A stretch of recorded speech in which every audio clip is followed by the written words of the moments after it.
Welcome to film history Hindi. 1986 South Korea.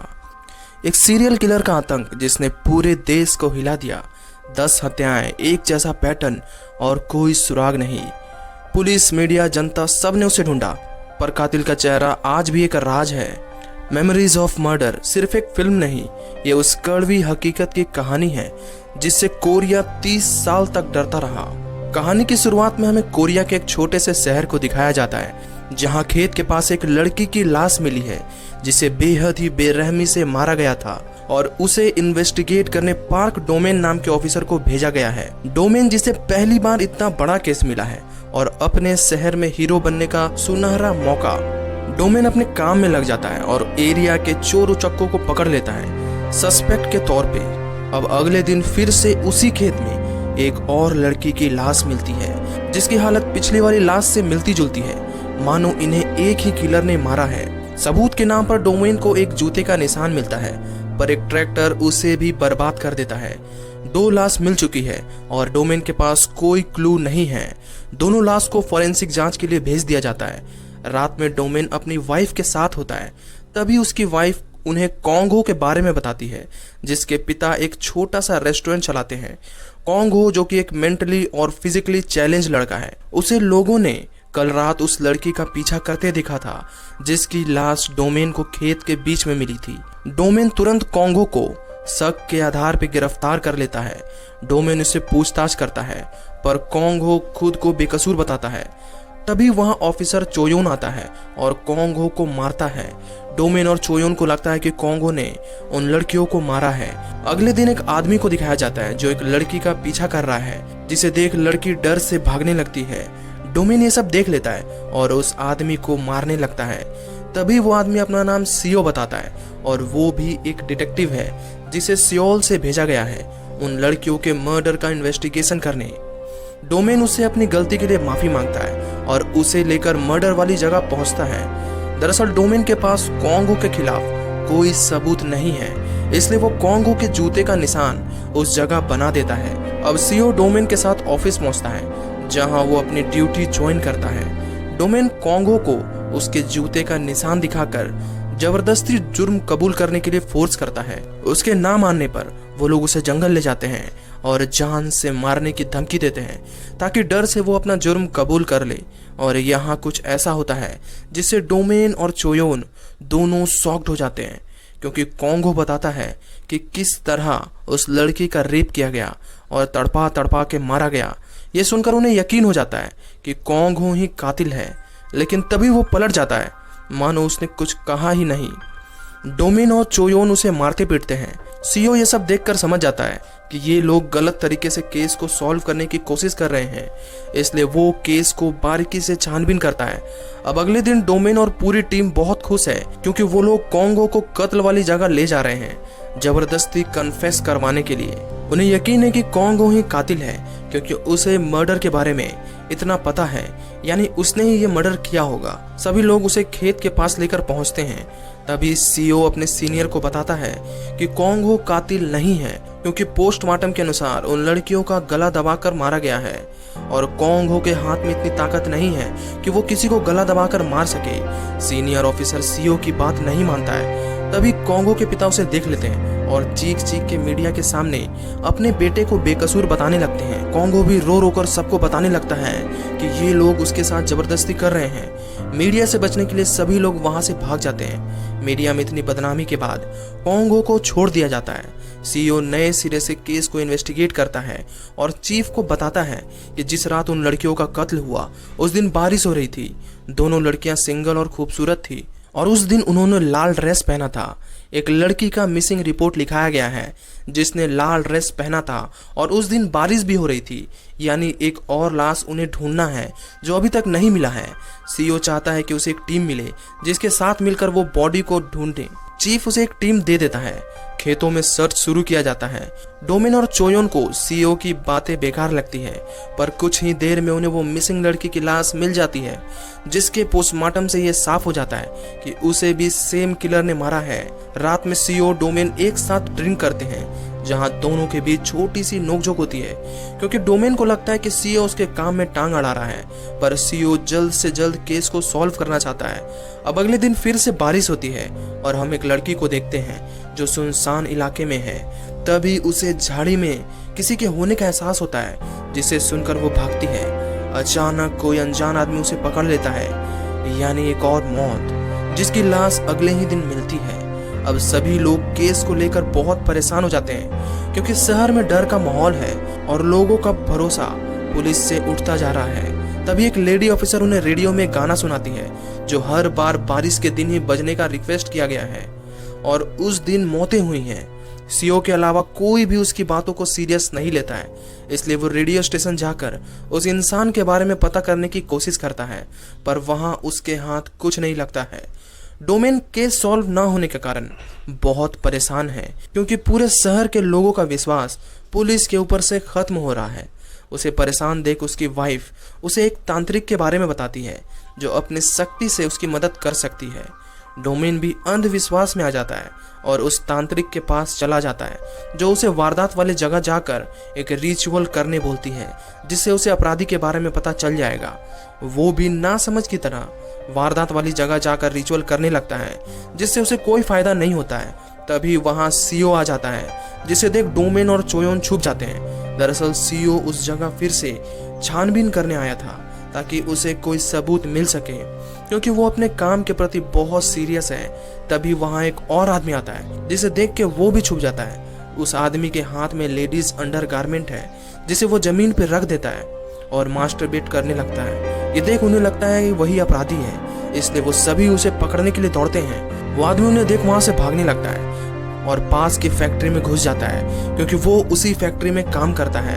अब एक जैसा ड्रेस होने के कारण वो उसे पहचान नहीं पाते हैं। तभी डोमेन की नजर उस आदमी पर पड़ती है, जिसने लाल अंडरवेयर पहना है। ये वही था। उसे पकड़ लिया जाता है और पूछताछ के लिए लाया जाता है। डोमेन और चोयन को यकीन होता है कि यही वो किलर है, इसलिए वो लोग उसे मार पीट के उगलवाना चाहते हैं, पर वो उन्हें बताता है कि उसकी वाइफ बीमार है, इसलिए उसे अपने सेक्सुअल डिजायर पूरे करने के लिए ऐसा करना पड़ रहा था।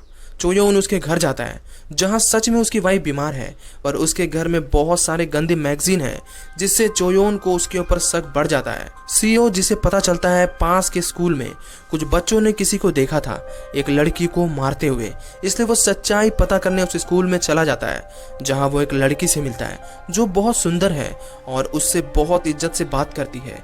सीओ उसकी मदद भी करता है, उसके कमर पे बैंडेड लगा के। वो उसे बताती है कि बच्चों ने ये बस अफवाह फैलाया था। सीओ वहां से जाने लगता है। तभी एक टीचर सीओ से मिलती है और बताती है कि यहाँ काम करने वाली एक लड़की के साथ सेम वही हुआ था जो बाकी लड़कियों के साथ हुआ था, पर किस्मत से वो बच के भाग गई और अब वो शहर से दूर एक सुनसान इलाके में रह रही है। सीओ तुरंत उस लड़की से मिलने पहुंच जाता है। सीओ को आता देख वो लड़की डर से छुप जाती है। सीओ समझाता है कि वो एक पुलिस ऑफिसर है और उसे उससे कुछ जानकारी चाहिए, पर लड़की दरवाजा नहीं खोलती है, इसलिए वो एक लेडी ऑफिसर को बुलाता है, जिससे वो लड़की बात करने के लिए तैयार हो जाती है और बताती है कि उसे भी एक ऐसे ही इंसान ने अपना शिकार बनाया था, पर वो बच गई। लेकिन उसे उसके बारे में कुछ पता नहीं है, क्योंकि उसने उस हत्यारे का चेहरा नहीं देखा था। पर एक बात उसे याद थी कि उसकी हथेली बहुत सॉफ्ट थी, बिल्कुल किसी लड़की की तरह। सीओ तुरंत ऑफिस आकर उस वर्कर के हाथ को चेक करता है, जो बहुत रूखे हैं, यानी वो कातिल नहीं है। सीओ डोमेन को उसे छोड़ने को बोलता है, जिस पे डोमेन उस पे भड़क जाता है। उसे लगता है कि सीओ उसके काम में अड़ंगा डाल रहा है, जिससे उन दोनों के बीच झड़प हो जाती है। पर तभी रेडियो में वही गाना बजने लगता है। सीओ तुरंत बाहर देखता है। बाहर बारिश हो रही थी, यानी आज फिर किसी लड़की का शिकार होने वाला है। यही होता है। अगले दिन फिर से एक लड़की की लाश मिलती है, इस बार और भी बुरे हालत में। हत्यारे ने उसके प्राइवेट पार्ट में फल के टुकड़े डाले थे, यानी मारने से पहले उसे बहुत तड़पाया गया है। ये देख डोमेन बहुत शर्मिंदा होता है और सीओ से माफी मांगता है, क्योंकि उसने सीओ की बात नहीं मानी। सीओ हमेशा से सही था। तभी उन्हें रेडियो स्टेशन से खबर मिलती है कि जिसने कल रात उस गाने की रिक्वेस्ट की, उसका एड्रेस मिल गया है। डोमेन और सीओ तुरंत उसके एड्रेस पे पहुंचता है, जहां एक औरत उसे अपना बेटा बताती है, जो उस पास के फैक्ट्री में काम करता है और उसका नाम ह्यूंग्यो है। ह्यूंग्यो को पूछताछ के लिए लाया जाता है, जहां उन्हें पता चलता है कि वो एक सैनिक था जो कुछ दिन पहले ही अपनी नौकरी को छोड़कर यहाँ आया था।